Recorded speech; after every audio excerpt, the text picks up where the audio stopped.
Okay, so I hit a button. So, anyways, this is where you fill it. That's the fuel tank. There is a key for it, which is in the inside of the truck. Like I said, he eliminated the side tanks. He kept this gas door in. I'm thinking that the other fender, I think this is a different bed on it. He had put a different bed on it. But there is no... He shaved this side, apparently, from what he told me. But there's no... from looking on the inside of the fender, it's hard to see where a fuel door would have been. So I don't know what, was that. But anyways, like I said, I put drip rail on it. The exhaust, it's a Flowmaster 50 series. It's 2.5 inch. The exhaust came out in front of the back tire, and when I put these side steps on it, the tailpipes interfered with the side steps, so I took them off because I was going to redo the exhaust anyways. I got a 3-inch Flowmaster 40 series that I was going to put on it, and then I was going to have it come out behind the rear tires like the factory exhaust would be. And like I said, just never got around to it. The undercarriage, like I said, the bed is painted. The wheel well is painted. I'm assuming it might be the gray color. The frame, he had told me that he had put an epoxy paint on it. You can see the underside of the bed is all painted. I know it's kind of blurry. The camera doesn't know where to actually go, but the underside is completely painted with epoxy paint as well, or rust preventative. You might be able to see it better with this. The engine is a very strong running engine. As you can see, he did the interior up like it was an 80s, a 1980, 81 Chevy pickup truck. The chrome trim, the cloth. He did put power windows on it. The driver's side power window is slow. The wiring he's got, the windows work with the key not on, so I don't know what he did there, but it was like this when I bought it. Like I said, rolling the window down is fine. Rolling it up, it's slow, and you have to pretty much help it up. But I do have a new window motor for it. Here, I did put a different one of these in because I had changed the vents. I put them back to factory look. He's got an I Did It tilt steering column. He's got a wood grain steering with the horn that works. There's all that. I said I'm going to clean it out because it's a little bit dirty. It got dirty from after the car show. As you can see, there's a few spots here and there that need to be touched up with the dark blue, which I do have the paint code for it. These buttons down here are for the speedometer, or the tach and the speedometer. You can change the different, you can do trips, mileage, kilometers on this. This has highest RPM. It's got set for I got it set on the clock. This is the vintage air conditioning.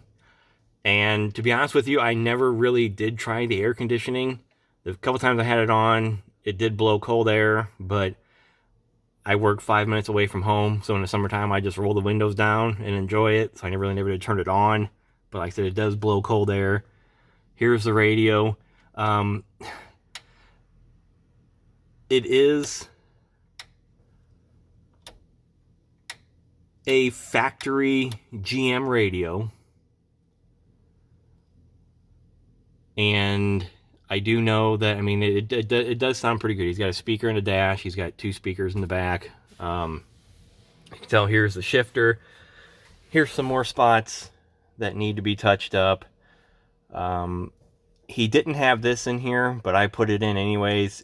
It doesn't work. I just put it in to fill the hole just to bring it back to factory look. As you can see, there's the Scottsdale emblem and some other things that he had added. The dash. I mean, everything. The dash is brand new. The interior is like almost pretty much brand spanking new. There is just a little bit of stain, as you can see, around the shifter. It was like that when I bought it. Here's the seats. I had put different seat belts in that had the GM logo on it. I put those in, and I put the middle seat belt in because I didn't have it. So it's got speakers behind it. You can see a speaker there. This is the tear in the seat that I was talking about.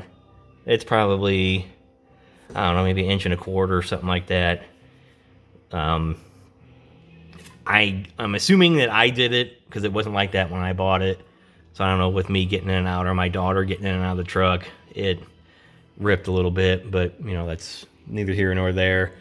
The headliner, I did put new visors in it and brackets. That's brand new. It did not have a rear view mirror, so I put the rear view mirror in there. I put the hook in. It didn't have that. Just trying to get it back to factory, you know, looks or whatever. You can see the switch for the power window on that door, with the little pockets. See if I can find the key for the. Here's the key for to open up for the gas tank. Like I said, he's got for the panel there, he's got the Chevy bow tie. Here is the switch for the cargo light, which should be on. Yep, there's the cargo light, which that does work. Turn it off, turn it on, turn it back off. Turn the lights on. Like I said, I put new, oops, sorry, that's the ramps. Put new side markers in it. Parking lights, that's all new. That works. We'll come back here to the tail lights.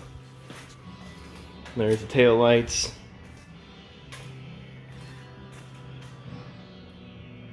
And just to let you know, it looks like it's blinking. It's not blinking. It must be just something with the camera.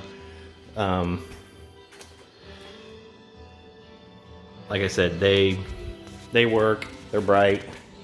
The reverse lights. I'll put it in reverse. Let's see, again, reverse. No, I don't.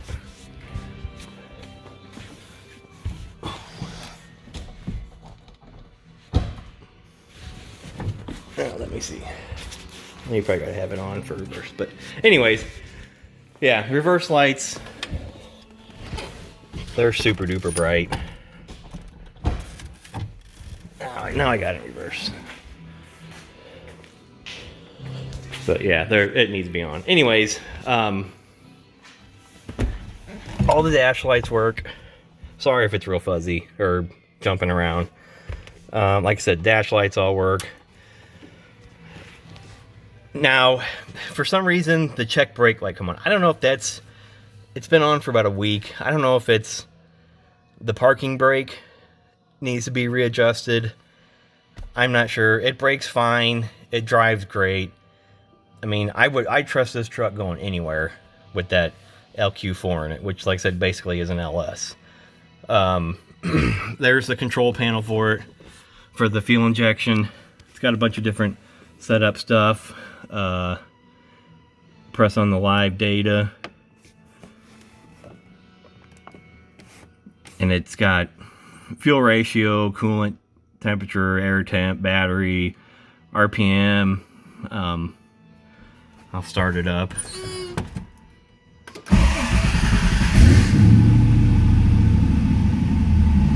You gotta re-go through it again.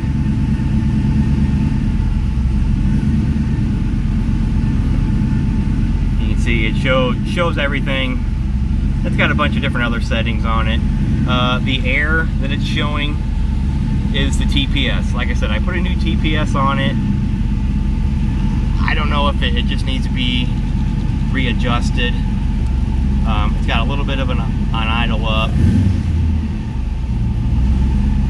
Like I said, it's between 850 and 1,000. Sometimes it idles up and you got to burp a throttle. That's why I'm thinking that TPS just needs to be readjusted. It's done that ever since I bought it, and the previous owner told me about it too. He thought it was a vacuum leak or a PCV was going out, but I replaced PCVs in it and it still did it. So I put a new throttle position sensor and a new idle air sensor, and like I said, I think just the TPS needs to be adjusted. Like I said, coolant, the electric fans come on when it's 180 degrees. It's got dual electric fans, fuel gauge, it's got good volts, it's got real good oil pressure. Like I said, I can change with the buttons down below. I can change this one, speed limit. You know, it just runs through a bunch of different things. The tach, highest RPM, which wasn't 5,600 RPM. It must have been him, wasn't me. And then, like I said, you can switch through. This one shows the mileage, which, like I said, it's only got 5,500 miles on it from the original when he restored it all. Radio.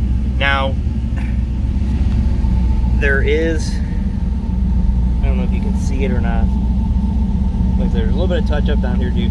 This switch right here is for the amplifier. It's got an amplifier. Turn the switch on, then the radio works. I'm in the garage, so it's not, it's out of tune because it can't, but radio works good. But anyways, like I said, you got to have the amplifier on in order for the radio to work. I will pop the hood, show you the inside. Like I said, the headlights, I don't know if you can see that. I mean, the headlights are extremely bright. Here's the brights. They're real bright because they're the halogens. Like I said, all the lights work, turn signals work, runs really good. Four-wheel drive works. I had it in four-wheel drive. Like I said, I'll pop the hood. Pardon the shakiness, I gotta open it with two hands.